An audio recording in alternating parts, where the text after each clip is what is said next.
नमस्ते everyone. मी अमृता आणि अमृताज योगा या माझ्या युट्यूब चॅनलमध्ये तुमचं खूप मनापासून स्वागत.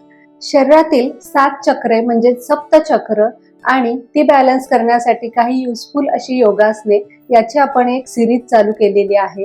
ही सिरीज चालू करण्याच्या आधी मी एक व्हिडिओ बनवला होता ज्याच्यामध्ये मी शरीरातील सप्तचक्र म्हणजे काय, 7 चक्र जी की आपल्या शरीरामध्ये असतात, 7 चक्र म्हणजेच ऊर्जा सेंटर्स असतात आपली, तसंच ती 7 चक्र शरीरामध्ये कुठे कुठे असतात आणि त्यांचं लोकेशन काय आहे, त्यांच्याशी आपले कोणते बॉडी पार्ट्स कनेक्टेड आहेत, तसंच त्याच्याविषयीची काही बेसिक माहिती, ही सगळी 7 चक्र इम्बॅलन्स किंवा डिस्टर्ब झाल्यामुळे आपल्या शरीरावर काय परिणाम होतो याविषयीचा एक व्हिडिओ बनवला होता. तर जे लोक माझ्या चॅनलवरती आता नवीन आलेले आहेत तर त्यांच्यासाठी मी असं सजेस्ट करेन की सगळ्यात आधी तुम्ही तो बेसिक माहितीचा व्हिडिओ बघून घ्या आणि त्याच्यानंतर ही सिरीज बघायला चालू करा, जेणेकरून तुम्हाला प्रत्येक चक्राविषयीची माहिती अजून चांगल्या रीतीने कळेल. आजच्या व्हिडिओमध्ये आपण शरीरामधलं 5वं चक्र ते म्हणजे विशुद्धी चक्र, ते आपल्या शरीरामध्ये कुठे लोकेटेड आहे, तसंच त्याचं कार्य काय आहे, त्याच्यानंतर ते इम्बॅलन्स किंवा डिस्टर्ब झाल्यामुळे आपल्या शरीरावरती कोणता परिणाम होतो, तसंच आपल्या शरीरामध्ये कोणते आजार निर्माण होतात आणि हे चक्र बॅलन्स करण्यासाठी अशी कोणती योगासने आहेत हे बघणार आहोत. जर तुम्ही माझ्या चॅनलवर नवीन असाल तर सगळ्यात आधी चॅनलला सबस्क्राईब करा आणि बेल आयकॉनचं बटन दाबा, जेणेकरून ज्यावेळेस मी नवीन व्हिडिओ टाकेन त्यावेळेस तुम्हाला सगळ्यात आधी एक नोटिफिकेशन येईल. ही माहिती आणि ही योगासने अतिशय करायला सोपी आहेत, त्याच्यामुळे व्हिडिओ कुठेही स्किप न करता शेवटपर्यंत नक्की बघा. हे विशुद्धी चक्र आपल्या गळ्याच्या इथे लोकेटेड आहे. तसंच हे चक्र आकाश तत्वाचं आहे आणि याचा कलर हा ब्राईट ब्ल्यू आहे. या चक्राचं काम काय आहे तर कम्युनिकेशन.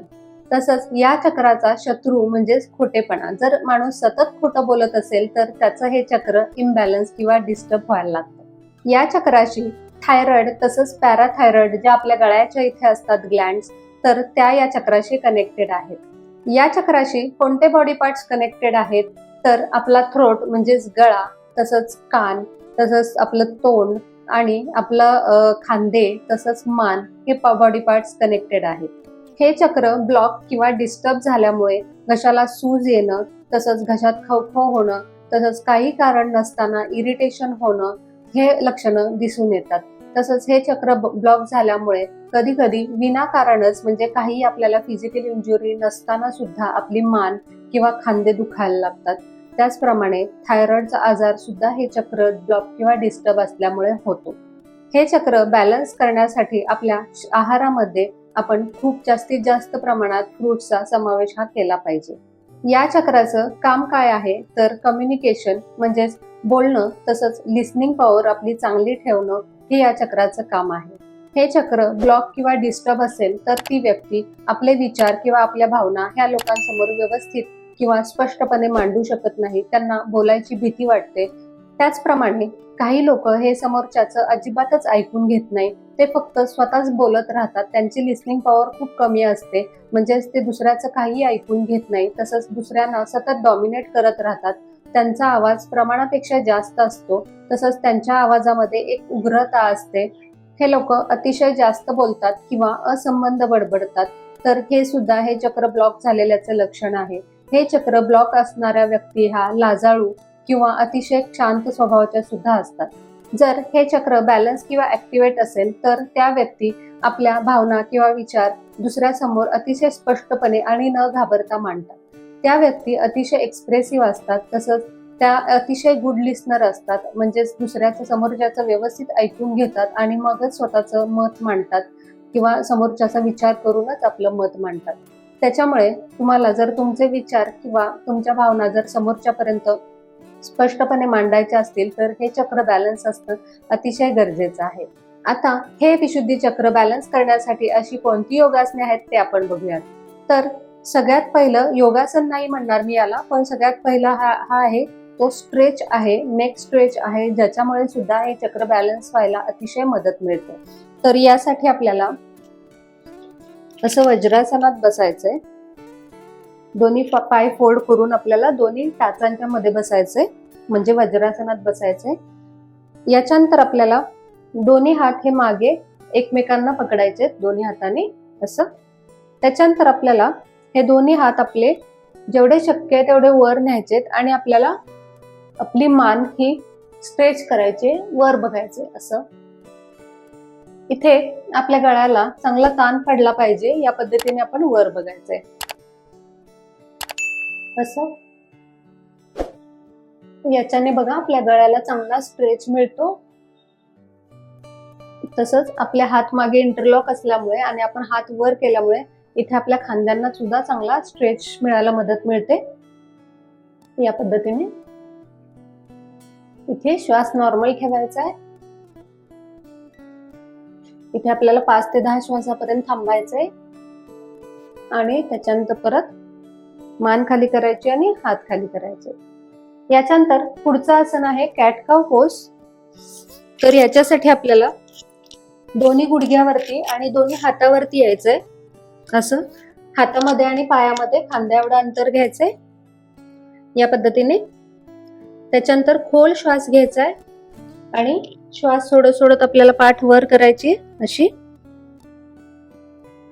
त्याच्यानंतर श्वास घेत घेत आपल्याला पाठ आत घ्यायचे आणि वर बघायचं. आपल्या गळ्याला ताण पडेल एवढं वर बघायचंय. त्याच्यानंतर परत श्वास सोडत सोडत पाठ वर घ्यायचे. श्वास घेत घेत पाठ आत घ्यायचे. परत श्वास सोडत सोडत पाठ वर घ्यायचे. हे आपल्याला कमीत कमी 15 ते 20 वेळा तरी करायचे, ज्याच्याने तुम्हाला चांगला फायदा मिळेल.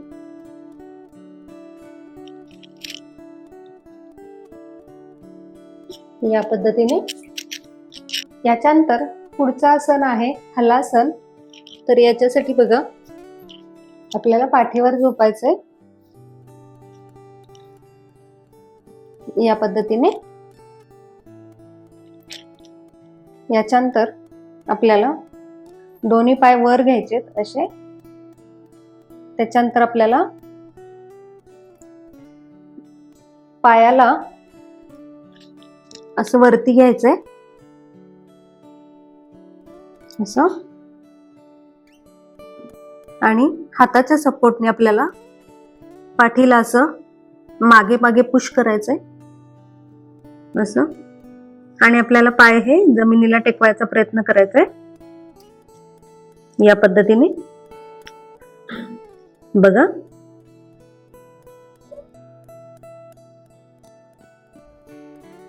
असं.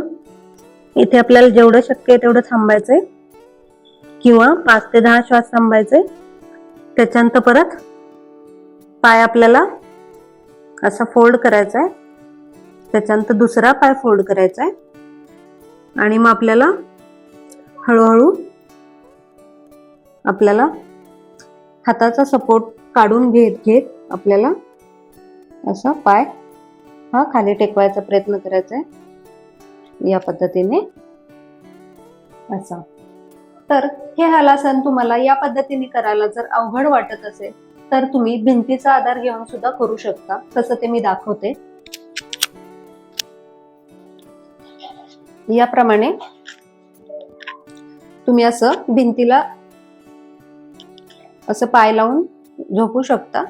त्याच्यानंतर तुम्ही एक पाय भिंतीला टेकवायचा आहे, त्याच्यानंतर दुसरा पाय भिंतीला टेकवायचा आहे आणि मग तुमची कंबर उचलायची आहे आणि मग कमरेच्या खाली तुम्हाला हाताने सपोर्ट द्यायचा आहे आणि मग तुम्ही तुमचा एक पाय पाठीमागे घ्यायचा आहे आणि जेवढा तुम्ही एक पाय पाठीमागे घ्याल तेवढाच तुमचा दुसरा पाय सुद्धा ऑटोमॅटिकली पाठीमागे येईल आणि मग तुम्ही तुमचे दोन्ही पाय हे असे टेकू शकता जमिनीला. याच्यानंतर खाली येताना सुद्धा तुम्ही एक पाय तुमचा पाठीमागे न्यायचा आहे भिंतीवरती, त्याच्यानंतर दुसरा पाय भिंतीवरती न्यायचा आहे आणि मग हाताचा सपोर्ट काढून कंबर खाली करायची आणि परत पाय खाली करायचे. भिंतीच्या सहाय्याने जर तुम्ही हलासन केलं तर तुम्हाला अगदी सोप्या पद्धतीने हलासन हे जमू शकतं. त्याच्यामुळे यावेळेस हलासन नक्की ट्राय करा. याच्यानंतर पुढचं आसन आहे मत्स्यासन. तर याच्यासाठी आपल्याला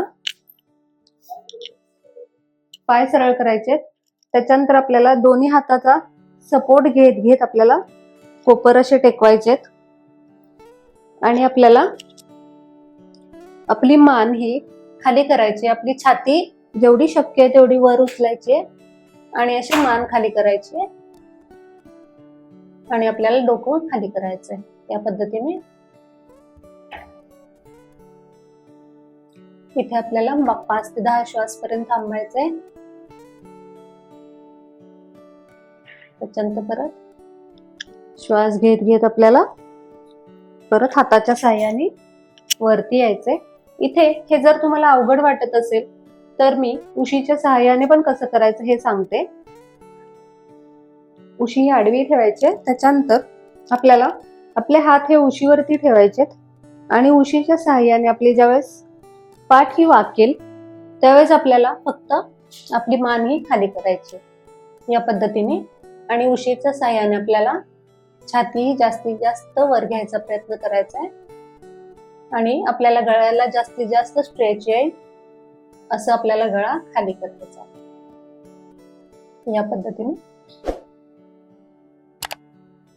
इथे 5 ते 10 श्वास पर्यंत थांबायचंय आणि परत श्वास घेत घेत आपल्याला परत वरती यायचंय. याच्यानंतर पुढचं आसन आहे उष्ट्रासन. याच्यासाठी आपल्याला दोन्ही गुडघ्यावरती यायचंय, आपल्या पायामध्ये थोडस अंतर घ्यायचंय आणि त्याच्यानंतर आपल्याला कमरेवरती हात ठेवायचा आहे, खोल श्वास घ्यायचा आहे आणि आपल्याला थोडस पाठीमागे असं बेंड करायचंय आणि त्याच्यानंतर आपल्याला हात खाली टेकवायचा आहे श्वास सोडत सोडत आणि नंतर मान खाली करायची आणि परत श्वास घेत घेत आपल्याला परत वरती यायचंय. जर तुम्हाला हात खाली टेकत नसतील तर तुम्ही कमरेवर हात ठेवून नुसतं तुम्ही थोडंसं पाठीमागे बेंड करून मान ही खाली करू शकता. बघा